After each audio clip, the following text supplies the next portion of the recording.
At this time last week, CBS was broadcasting reports of the Kathy Fiscus tragedy direct from San Marino.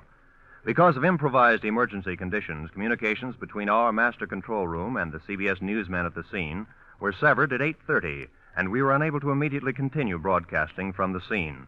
Because of these conditions, we decided to return to our normal broadcast schedule with the understanding that if an official announcement should be made during the ensuing program, it would be interrupted for the release of the announcement. We regret that we were unable to continue the San Marino broadcast at that moment. This was a decision of the Columbia Broadcasting System and not that of any sponsor. The Signal Oil Program. Yes, the Signal Oil Program. The Whistler.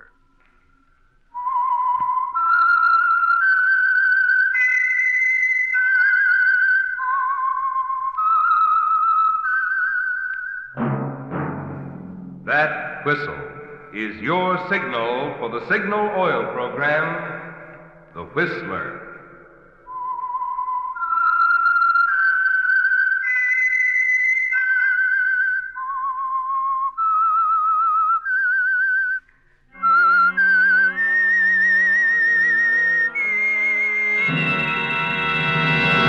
I am the Whistler, and I know many things, for I walk by night.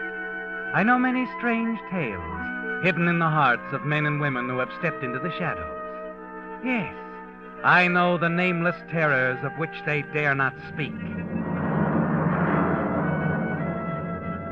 Yes, friends, it's time for the Signal Oil Program, The Whistler, rated tops in popularity for a longer period of time than any other West Coast program in radio history. And Signal gasoline is tops, too, tops in quality. It takes extra quality, you know, to give you extra mileage. And Signal is the famous Go Farther gasoline. So look for the Signal circle sign in yellow and black that identifies independently operated Signal stations from Canada to Mexico. And now the Whistler's strange story. Sleep, my pretty one.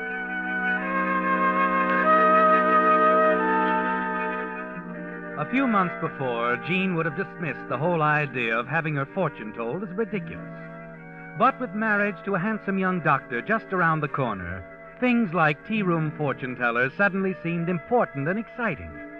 So she gave in without argument when her friend Betty suggested they leave their table and visit Madame Zorga in her alcove behind the fringed red curtains in the corner. And as the old woman gazed into her crystal and rambled on, Jean found somehow she was taking it all seriously, a little too seriously. To see. You will be quiet, please. You will concentrate on the crystal with me. Max would be terribly shocked if he knew I was doing this. Shh, Jean. Please, Signorina. Oh, I'm sorry. It is coming. They part now. The clouds part.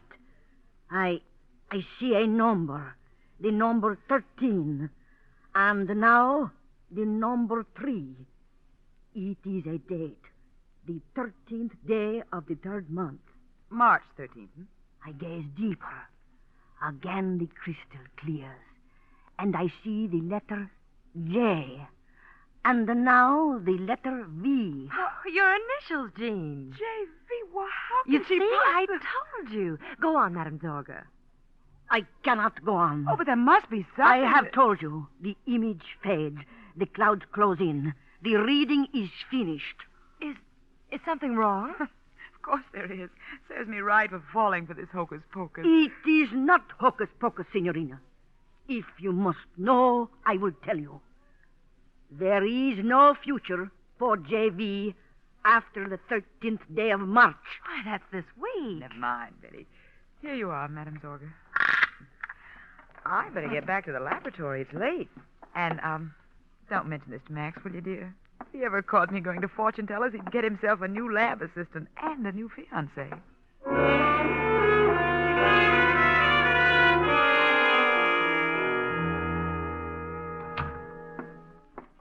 I'm sorry I'm late, darling. I had lunch with Betty. She insisted on a tea room across town. You know how that is. There. Miss me, Doctor? That's a silly question. Of course I miss you, dear. Hand me that beaker, will you? Mm-hmm. Yeah, been up to my ears around here. Here you are. Excuse me. Yeah, Gesundheit. Where'd you pick up the cold? Oh, I don't know. I have to do something for it. May I see you a minute, Mitchell? Yes, Dr. Olson. Be with you in a minute, Dave. All right. Mitchell, Dr. Davies tells me you want to try your new drug, E37, on one of his encephalitic patients. Yeah, that's right. The man's been in a coma for 3 weeks. I think E37 can cure him. You think? As head of this institute, I'm afraid I'll have to refuse you my permission. The fact that you injected a bunch of rats with the virus of sleeping sickness... But you don't understand, Doctor. Those rats had sleeping sickness with all the symptoms.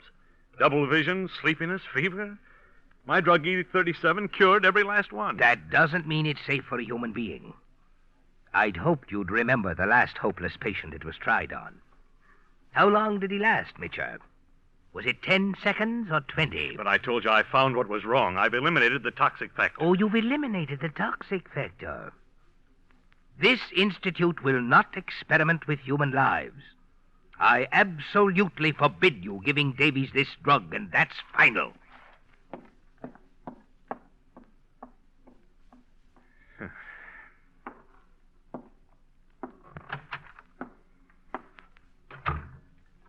I couldn't help hearing it, Max. The transom was... Yeah. It seems, my love, that my work for the past year has been dedicated to a batch of white rats. There ought to be some way that you... There is, just one. The drug's got to be proven on a human patient. Olson knows that. For thousands of years, this disease has been killing human beings like dogs. And Olson says we can't afford to take a chance. Well, darling, he's thinking of the institute. Well, I'm thinking of humanity. There's always a risk. That's how we learn. That's how we progress. That's science. Jean. Yes? Jean, will you help me? Why, of course, darling. I'm going to test my formula. I'm going to make the test, and Olson need never know about it. What kind of a test? On a human subject. But who can you... Darling, listen to me. You love me. Yes, Max. You trust me. Trust you? You've got to have faith in me, darling. It means everything now. Of course I have faith in you, Max. I have an aunt living outside Spokane. We can drive up there tonight. Well, I don't understand, Max. How can you make a test on a human subject? Who can you Leave that to possibly me, get darling. I'm going to inject the subject with the virus, then follow it at the peak of the attack with E37. It's the only way I can show Olson. But you haven't told me who You said you trusted me, Jean. Did you mean it? Yes, Max. Good. Come on now, let's start packing the equipment.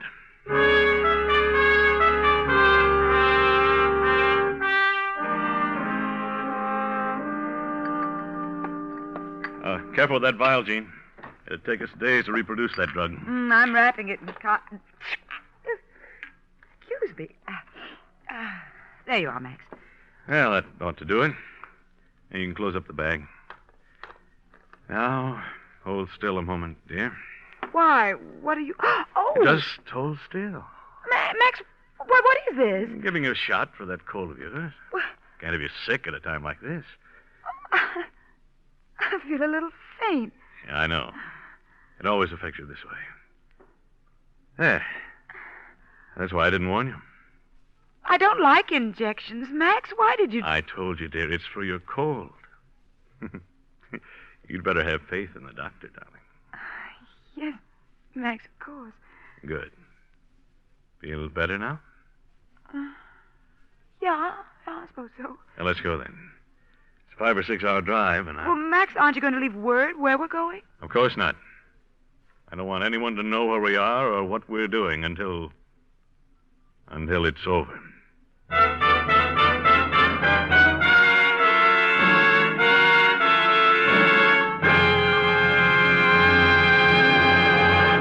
With the prologue of Sleep, My Pretty One, the Signal Oil Company brings you another strange story by The Whistler. I don't have to tell you how automobiles have changed or how driving conditions have changed in recent years. But tonight I want to tell you about an amazing new change in gasoline. A gasoline scientifically engineered to help your car take fullest advantage of today's driving conditions. It's new Signal Ethyl, the new motor fuel that's so vastly improved, so superior in every way, you can actually feel the difference. Because today's traffic is heavier, new Signal Ethyl is engineered to let you inch along smoothly at a snail's pace without bucking. Because stop signs are everywhere today, new Signal Ethyl is engineered to give you eager, flashing pickup when you get the go signal. Because today's highways are broader, smoother, swifter, new Signal Ethyl has wonderful new power that makes the miles fairly fly by. And because many of today's motors have higher compression, new Signal Ethyl has higher anti-knock to make hill climbing a pleasure. To actually feel this difference in your own car, just try a tank full of new Signal Ethyl. See if you don't agree with the delighted drivers who are saying new Signal Ethyl is tops.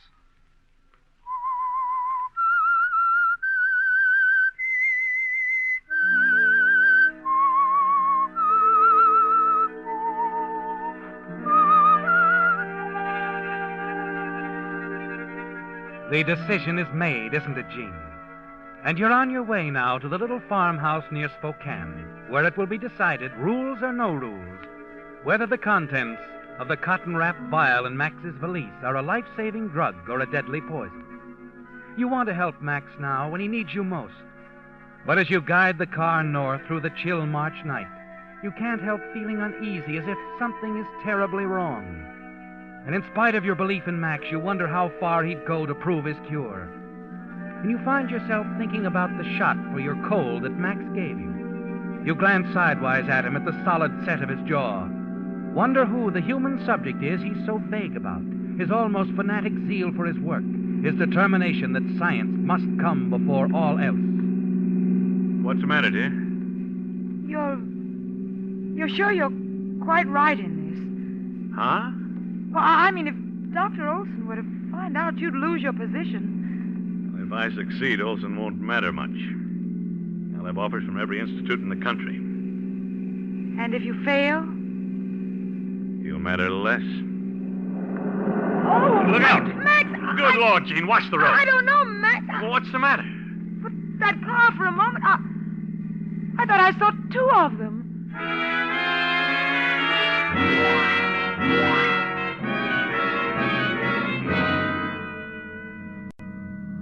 Careful now, the road's pretty narrow. I can see, thank you. Oh, there's the house up ahead. I'm glad the snow held off. We're in for a late blizzard. Oh, there we are. There's the old pump house. The apple tree. Oh, watch it. There's an old stump on the right. If you don't mind, Max, I've just driven over 200 miles of slippery roads safely. I think I can handle a country lane without advice. I'm sorry. Oh, I'm sorry, Max. I don't know what's the matter with me. I just don't feel like myself.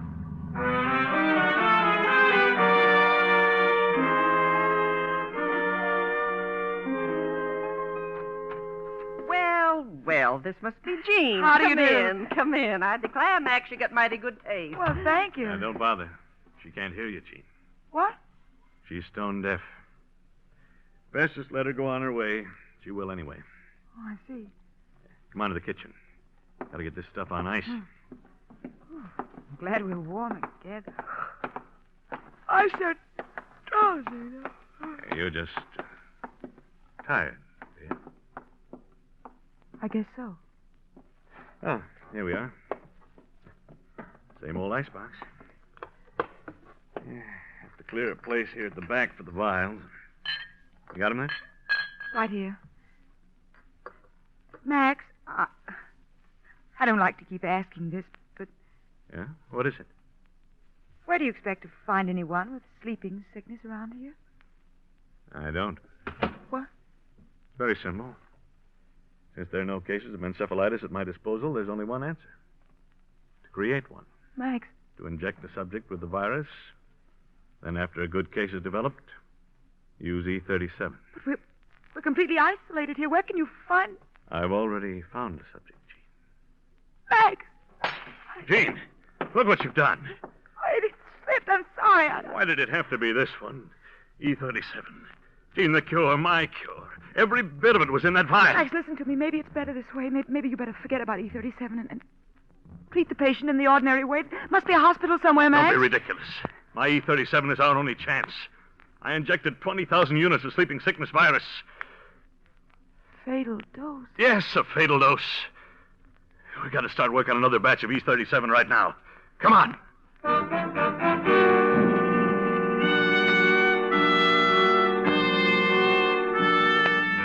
You follow Max down the dim old hallway in a daze like a figure in a nightmare.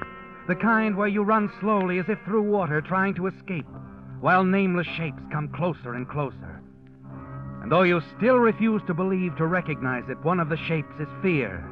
Yes, the fear that Max might be using you as the subject in this dangerous experiment. What? Here we are. Why, it's a laboratory. Used to be Aunt Agnes's pantry. Turned into a lab for me when I was a boy. But, Max, this is nothing like your laboratory in town. How can you expect to synthesize? Sure, it's crude, but it's all we've got. Between what I brought and what's here, we can duplicate E37. With a little luck. How tired are you, Jean? I'm all right. Once we start the process, we can't let up for a second. Come on. Let's get to work.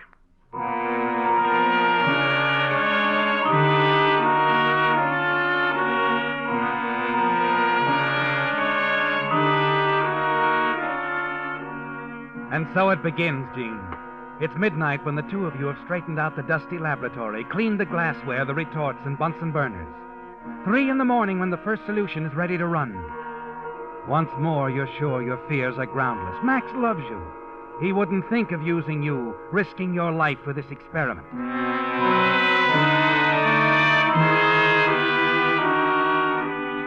Make a note of the time, will you, darling? Right. March 10th, 5:20 a.m. First dilution completed. 100 C. Max, What's the matter? my eyes, I can't seem to focus. I'm seeing double. Sit down. Rest a moment. You'll be all right.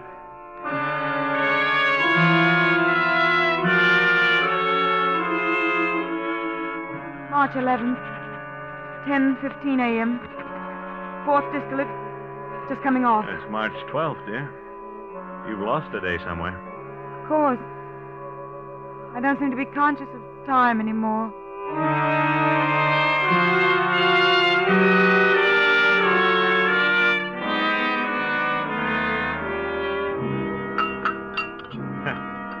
If I ever get through this, I'm going to build a monument to black coffee. Hasn't any effect on me anymore. And what time is it now? 4 p.m. 26 hours since we ran that solution. Ought to be right by now. Got the beaker ready? Yes. Here, Max, it's sterilized. Steady. Oh, your hand's shaking like a leaf. I can't seem to control it. Yes, because I'm pretty tense, too. Yeah, equipment's obsolete. It's a gamble any way you look at it. But we've got a good chance. You've never been afraid of taking chances, have you, Max? Why do you say that? Even if it meant gambling with our happiness, your work would come first. Science comes before everything, doesn't it, Max? Well, that's not a fair question. I think it's appropriate right now. What do you mean? Max, I love you. I'll always love you no matter what happens. I want you to know that. Jean, this is no time. There's still time to drop this crazy business. There's still time to give the patient one of the standard treatments. What are you talking about? Max, let me call Dr. Olson, please. Oh. I see. You're giving up. Huh? It's not that, Max. Well, I'm no, not giving up. We're going through with this. My experiment successful, I want to know my cure alone is responsible. And if not... Go on, Max. What if it isn't? Then I'll just have to face the music. I see. Where are you going? To get some more coffee.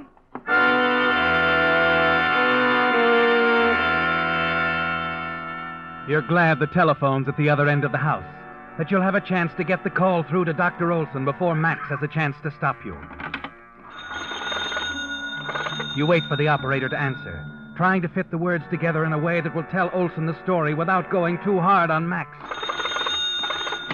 There's no other explanation, is there, Jean? The dull pain in the back of your head, the nervous disturbance, the deadly fatigue, the double vision can only mean one thing. There's little doubt in your mind now. Max's Aunt Agnes is obviously all right. So you're almost certain Max has used you as a human guinea pig. His belief in the effectiveness of his drug has won over his love for you.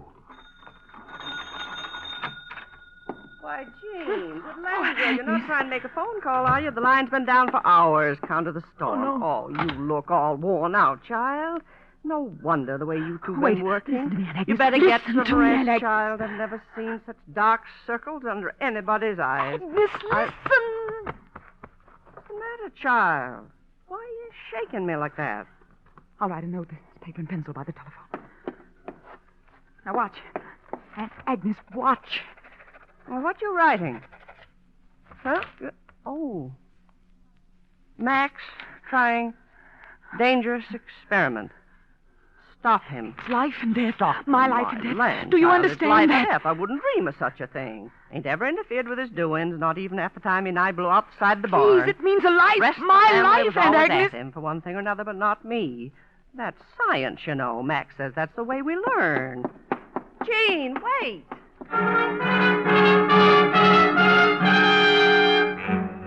Now that you feel sure Max is experimenting with you, you run blindly out of the house, down the snow-covered path to the shed where you left the car.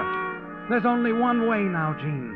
You've got to get to a hospital, a doctor. You've got to get away from Max once and for all. And as you fumble for the car keys, the nightmare you've lived through for the past few days comes back in a rush. I'll inject the subject with the virus, and after a good case is developed, use E37. How long did the patient last, Mitchell? Was it 10 seconds or 20? Hold still, dear. I'm giving you a shot for that cold of yours. That car. I saw two of them. Double vision, sleepiness, fever. There is no future for JV after the 13th day of March. No future. No future.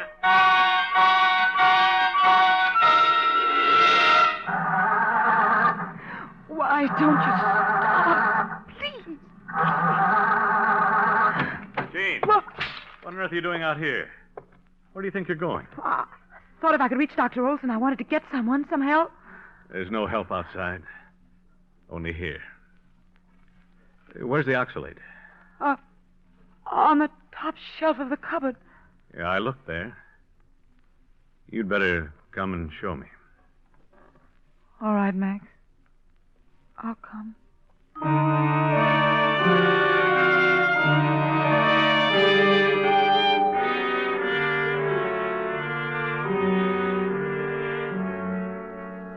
What time is it, Gene? About 9? Is the hypodermic in the sterilizer? No. Well, put it in. Put it in. We're almost ready.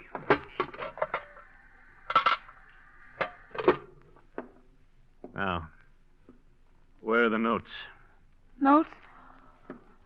Oh, here. Now, let's see. Virus injected Monday, March 10th. Disease approaches critical state. Pretty close. Better make the final entry, Gene. Or next to final. While I finish here. All right. Ready now? Yes, Max. Preparing to administer anti-encephalitic Wolf drug E37 to subject. Work commenced on drug at 1 a.m. March 10th. Completed at 9 p.m. March 12th. Your hand trembles as you write. As you watch Max rise, walk slowly to the sterilizer, lift the lid and remove the hypodermic. There is no future for JV after the 13th day of March. You fight it out of your mind. Struggle against the fear that grips you as Max turns, hypodermic in hand. Everything begins to waver before your eyes. You drop the journal. It'll be over in a minute, Gene. You see, I simply put the needle in the solution.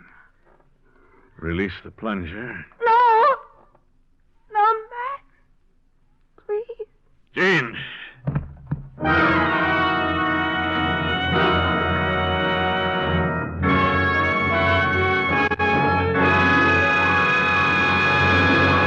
The Whistler will return in just a moment with a strange ending to tonight's story. In spring, most folks think of house cleaning. But because one can't see the inside of his automobile engine, few drivers realize that they get dirty, too, and may need cleaning. In fact, that's one of the reasons Signal brought out Signal Premium Compounded Motor Oil, the improved type lubricant that combines 100% pure paraffin base with scientific compounds. While you drive, one of the compounds in Signal Premium actually cleanses the inside of your motor of harmful carbon, gum, and varnish. Meantime, another compound in Signal Premium is on guard against destructive corrosion. And still other compounds are busy doing jobs which regular oil alone cannot do. That's why we call Signal Premium the motor oil that does so much more than just lubricate.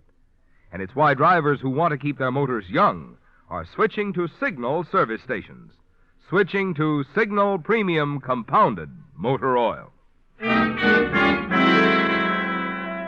It wasn't too much, was it, Gene? The sight of Max standing there before you, the hypodermic in his hand, ready to administer the anti-encephalitic drug to his subject. And as you collapsed, as darkness closed in around you, you realized that what you'd suspected all along was true, that you were the subject in his experiment, that Max was gambling with your life. Gradually, as you regain consciousness, you become aware of the room you're in, a pretty bright room with organdy curtains. The sun is pouring in now, and suddenly you realize it's afternoon sun. I think she's coming around. Did you say something, Max? And never mind that, Agnes. Well, it's about time, young lady. Max. You slept the clock around, darling. It's after 3. Max, it's all over? Yes, it's all over. You're all right. Oh, there's the doorbell, Aunt Agnes. What's that? Doorbell. Doorbell. Oh, doorbell. I expect it's the judge. I'll sit him down in the parlor. Good. I told the judge to drop by on his way home from town, dear. Thought we might make an appointment. That is, if you don't mind changing your name on an unlucky day like the 13th. Change my name? My initials on the... Unless you'd rather... No, it's... Max, you haven't told me what happened. What did you do? Well, if you hadn't fainted when you did, you'd have seen. Within an hour after I took that injection, I was feeling better, and 8 hours later, there wasn't a trace of sleeping sickness in my blood. Max, darling, darling. Yeah, that's science, darling. You risk a little to gain a lot.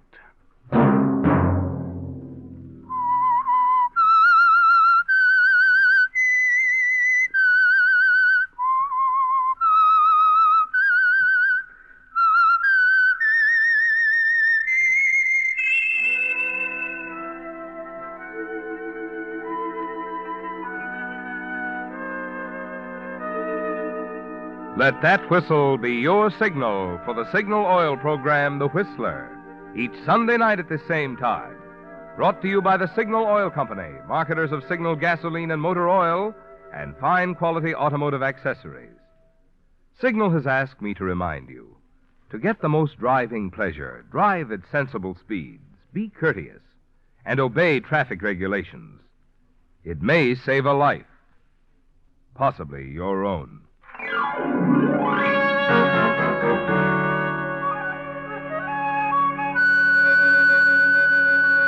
Featured in tonight's story were Betty Lou Gerson and Willard Waterman. The Whistler was produced by George W. Allen, directed by Gordon T. Hughes, with story by Ruth Bourne, music by Wilbur Hatch, and was transmitted to our troops overseas by the Armed Forces Radio Service. The Whistler is entirely fictional, and all characters portrayed on The Whistler are also fictional. Any similarity of names or resemblance to persons living or dead is purely coincidental. Remember at this same time next Sunday, another strange tale by The Whistler. Marvin Miller speaking. This is CBS, the Columbia Broadcasting System.